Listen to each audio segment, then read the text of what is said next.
Taylor, the financial dad here. So for today, I really want to talk about a lot of the challenges that are inherited or passed down amongst family that create so much stress around finances.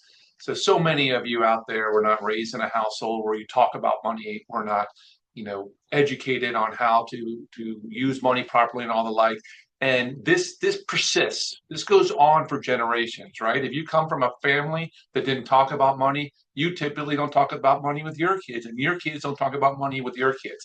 So we have to break that cycle, as that is the worst possible thing we can do for you, the parents, and for you, the kids. Because by breaking this cycle and opening that conversation, you both improve and change it and learn so much more.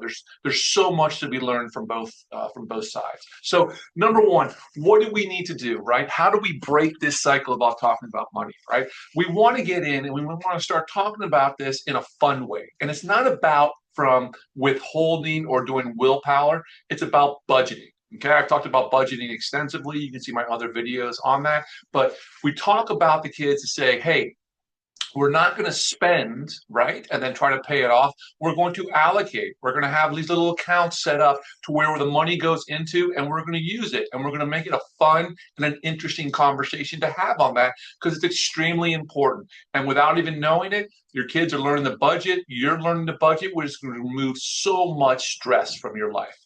Number two, make money boring, right? It doesn't have to be so emotionally charged. Once you start going through this and you develop these habits, it's really not going to be a big topic of conversations. You're going to have a process. You're going to go through it. Either you can or you can't, do it. If you can, great, fun. You're going to go plan. You're going to go do it, whatever it is. But if you can't, you're going to say, okay, we'll come back to this. We'll talk about this. No big deal, right? It doesn't have to be the end of the world. And teach both you and your kids that, hey, if we can't go on a trip this year, maybe that's just not in our budget for this year. I have great conversations with people about this all the time. Okay. Maybe just this year, but doesn't mean forever. Okay. To help you get back on track. You really need to give these conversations. You got to talk about them differently, right? You have to get down to when you're talking to your kids.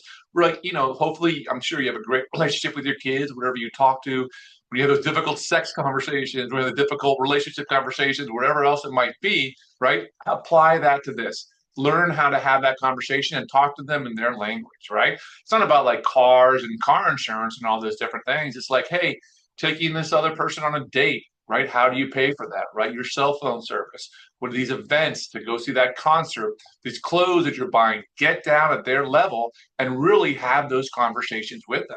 I mean, one of the biggest things I'll tell you, that I've experienced with a lot of these families that are going through transitions or that really have figured out the money conversation is that whenever anything comes up, you just have a family meeting on it, you talk through it, and everyone understands and they learn a lot about this. But the most important thing is to really break this cycle and start having these conversations, okay?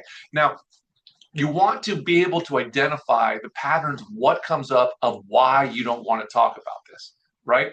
Why do people mostly not talk about the details of money? Because it makes them sad, it stresses them out, and it's related to some sort of memory that has nothing to do with the money, but really keeps them from talking about this, right? When we talk about buying new clothes or something for one of your children, like, oh, my parents always spent more money on my sibling than me, so I'm just going to go do that, right? And you don't talk to them about it, right? Or you just say no because you were the one that you didn't get the dress, the nice clothes, right? So you just knock that down. So you have to identify these patterns, realize where you're being uncomfortable having these conversations, and break that habit. Okay. So it's vital as you're going through this that you really make money, make the conversations really boring. Okay.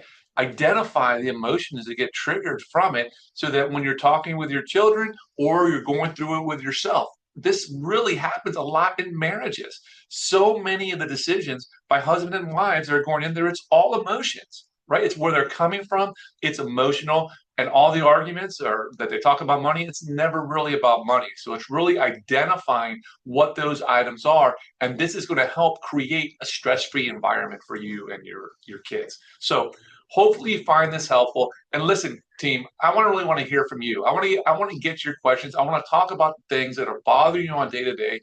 Please put it in the comments. I'm happy to talk about it, whatever they may be. They could be even just apparently very lightly, attributed to finances, but really everything has a financial side to it. So it's important to have these conversations. So please let us know. Let us know what you want to hear, what you want to talk about.